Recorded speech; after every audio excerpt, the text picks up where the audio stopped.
Hello, you wonderful people, and welcome to another episode of Centric. This being a show where I talk about TV shows that are crime dramas. For today's episode, I'm going to talk about Season 3, Episode 4 of Only Murders in the Building. A lot of really interesting things went down in this episode, so let's break it down. First and foremost, we had the return of Cinda, which kind of took me by surprise. I love that whole situation of, especially her kind of being like, yeah, the people kind of said I kind of got canceled. And it's almost like that fake pseudo, like, oh, I've gone through so much. I've changed. I'm a different person while kind of the quote unquote camera's rolling, but obviously the audio is rolling. But in actuality, it's like, nah, it's BS. I'm rolling out. It's my rollout, kind of my redemption arc of like, oh, I'm going through this. But all I got to do is like, do this for like 2 more weeks or whatever. And then like, I'm going to be back into doing what I'm doing. And that's like podcasting and like doing stuff about killers and stuff. Cause she kind of had to step away like after everything last season. I love, she's just cursing Poppy's name. It's like, you can edit that out, right? It's like, yeah. I mean, to be fair, like, Poppy is part of the reason why you got to where you were, so it's going to be interesting to see. Well, I mean, I guess it makes sense, because I was about to say is like how you navigate without her, but to be fair, she's trying to fill that void with Mabel, which is kind of interesting. Like, do you really think Mabel's going to be too keen to work with you, considering the whole hashtag Bloody Mabel of it all? She wants to capitalize on it. It's like, right, I kind of helped spark that, and so let's use that to our advantage.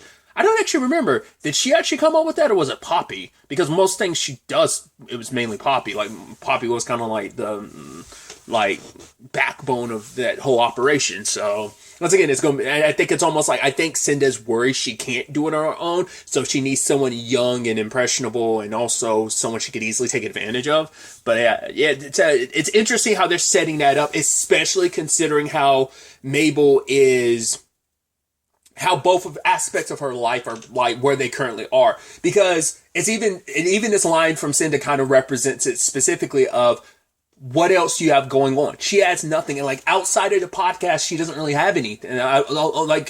Solving murders is kind of her thing. Like, oh, is that your hobby? It's like it's kind of her job, maybe.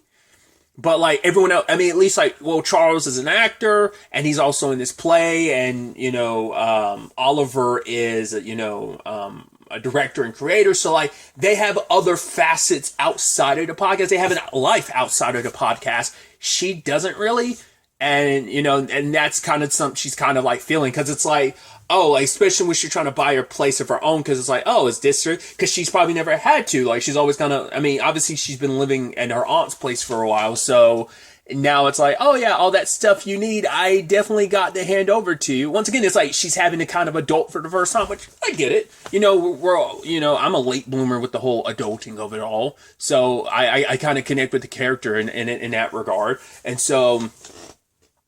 I mean, I think there's plenty of people kind of late bloom adulting, and also just trying to, especially when, she's like 29, about to be 30. Obviously I'm 31, but it's like the whole, like, still trying to figure yourself out, trying to figure your life out of like, what am I going to do? Once again, when everyone else has other aspects of their life, I think obviously it's like, hey, let's focus on the case because there's a murder we need to solve. But I think it is also indicative of that's all she's focusing on, but that's not where Charles and Oliver's mind are. I mean, obviously Oliver has all the reasons to not want, like, hey, let's not make it Kimber, because she's actually one of the few people in this cast who can actually sing, and I'm shifting this to a musical, so we kind of need her. Let's make it, and she has a large TikTok following, which I think is funny. I think that's almost supposed to be like this, like, that has to be very, like, inside baseball a little, because that's also a key factor in why someone's like, oh, someone's social media following does help, because it's like, hey, if this person is in this movie, the people that follow them will more likely check out a movie that they're in. Like, that is a thought process, and so it's like the same thing in this stage situation as well. So I was like, hey, let's get rid of like this particular person. She's only got like 12 followers, and it won't hamper our play at all. Like, that's kind of what Oliver's perspective on it is, and he's more so focused on trying to like make things special between him and Loretta, trying to find like make their like first date special. Obviously, you have Charles and Joy has moved in with like her 62 fishes, because it's like, oh, 61, you'll always wonder if you needed one more. 63, like, oh, you're a crazy fish person. It's like, even later on, it's like, that's a lot of fish. It's like, isn't it? It's like, yeah, that's a lot. You might as well open your own aquarium at that point in time with that many fish. I mean, it's fish. I mean, it's not like you're getting everything, but like 62, like sea creatures in general, it's just because it's fish, that's one thing. You can fit them all in one tank, but it's like that'd be equivalency of having your own aquarium. It legitimately was. If you to translate it, not just to regular fish, but make that like different, like I said, aquatic creatures, then, so. I've never heard of a fish lady before. I think even a cat lady would look at her and go, wow, lady, you've got some issues or something. I think maybe that's even the bit they're kind of going for. But yeah, Charles kind of has that all going on. Like I said, it's just the parallel like Mabel doesn't have. And so when you have Cinda kind of being like, hey, I'm all about doubling down on this. I'm willing to partner up with you in solving a murder and stuff. But, obviously they've got like this play and everything, and they've got other aspects that they're leaning into. So are you willing to, and eventually it will get to the point that, because regardless of it all for Mabel, from what we can see, Charles and Oliver are her only friends. She doesn't really, the only people that are her own age that she hangs around are kind of gone. Like every season, the person that's around her age that she's around is the person she gets intimately involved with. And that obviously kind of diminishes and goes away like after the next season. So it is interesting that she doesn't really have anyone her own age, which I even love Oliver being like, they're like, oh, could you really talk to Kimber? Like you're, it's like, because she was like, all right, like, oh, can you guys even talk to someone about my age? They're like, no, we can't. And you don't count either because you're kind of a bit of an old soul. And it's like, yeah, she kind of feels like a 72-year-old. I mean, in fact, maybe even a 75-year-old. It's like, she's like, well, I'll talk, girl talk to her. It's like, really? You really? Can you? She's like, I can do it. It's like, can you do it? And I love that when she did it, she put on an accent. She's like, mama, like Queen, Slay, saying all like the Gen Z buzzwords.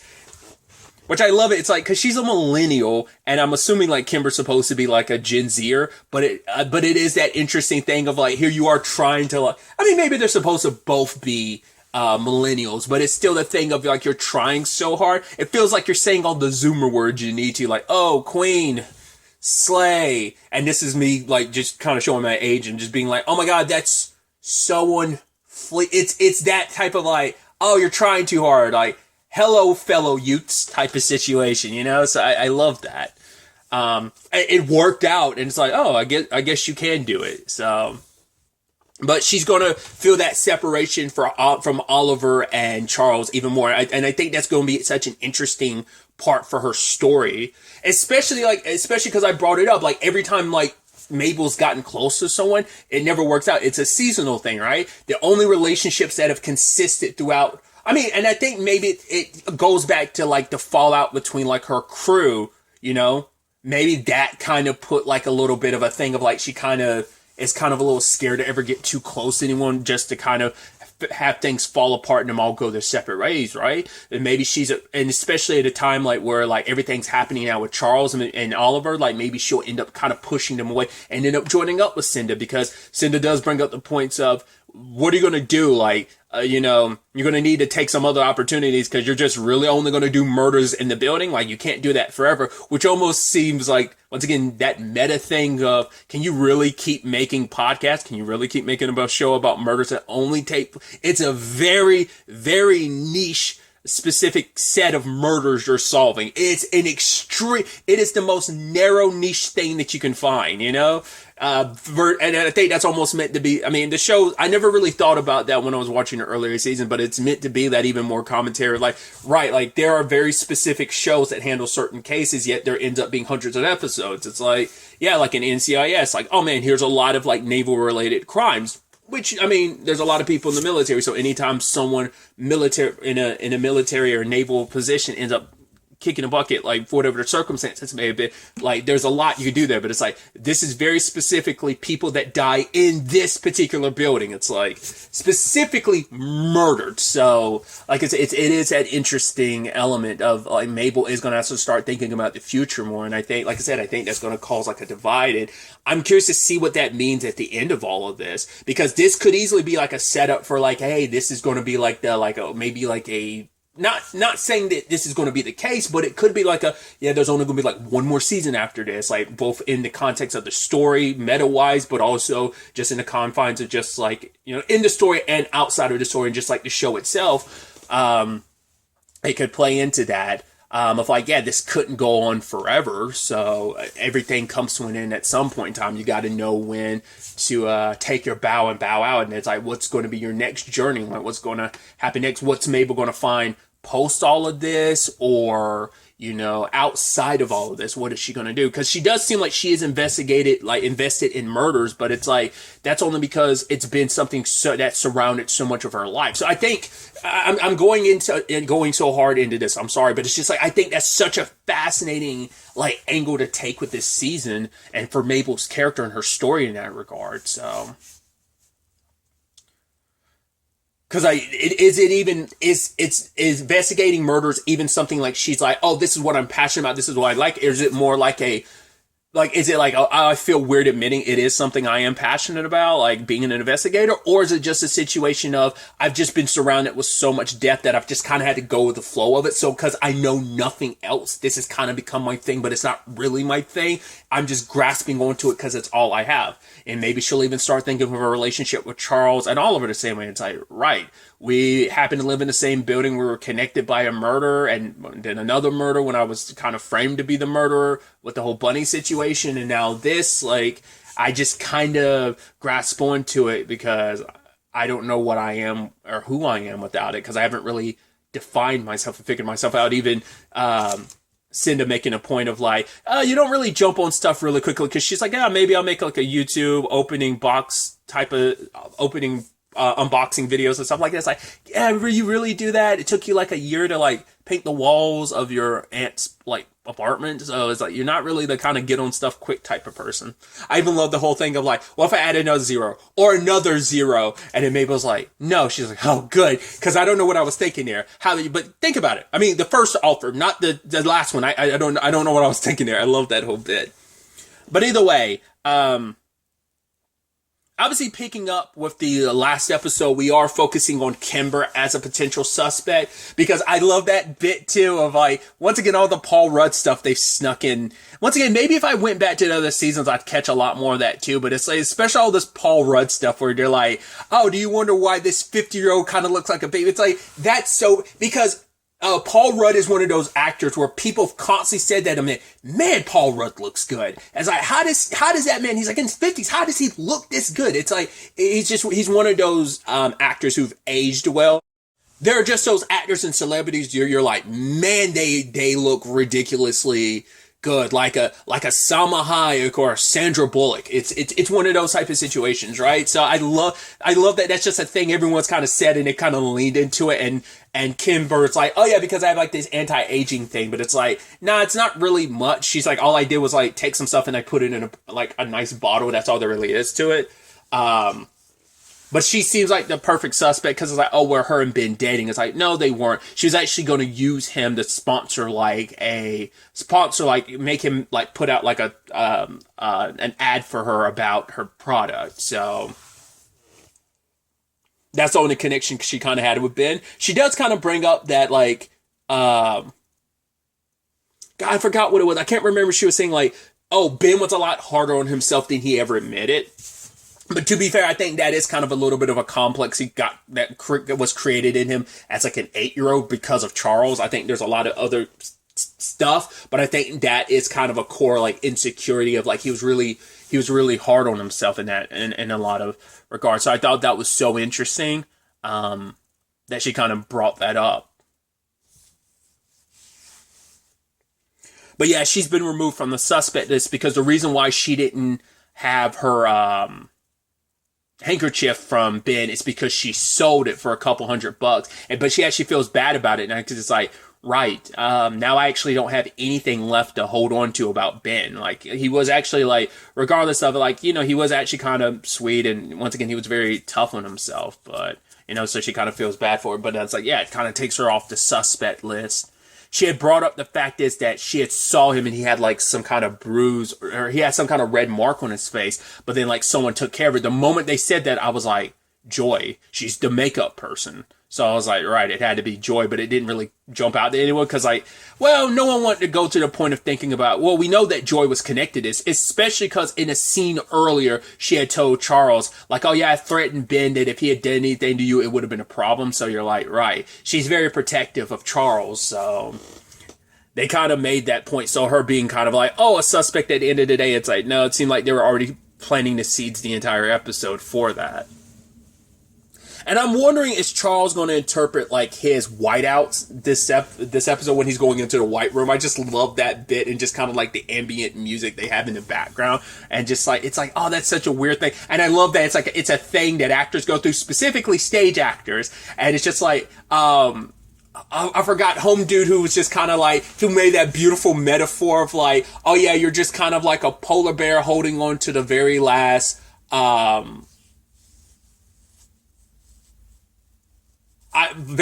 ice cap as you're in the middle of like being filmed for a documentary and you're in the middle of the sea just waiting for death to come or something. It's like, Jesus, that's uber very specific, but a very apt metaphor. But I love that Charles like white out and like he's in one of the cribs and like his pants are around his ankles and it's like not even around his ankles, it's around one of his, because it's like he got his pants like 95% off and they're just hanging on to his like right leg. And everyone's like, oh my God, what did you do, Charles? He's like, I don't remember what I did. And one dude is like, yeah, I remember the last time I did that was during a play back in 2014. And he's like, and somehow like my penis ended up on it. He's like, that's the only time I can assume how my penis ended up on the internet. The other guy was like, oh yeah, like I woke up 2 days later or something like that after my like white room situation. Yeah, I don't remember what happened. I was like, I love that this is just such a commonplace thing that it has a name and stuff that everyone experiences. And I'm sure Mabel was just kind of upset because she's the one that wanted to stay because she was like, oh, something tells me I want to stay and just see this disaster of you trying to like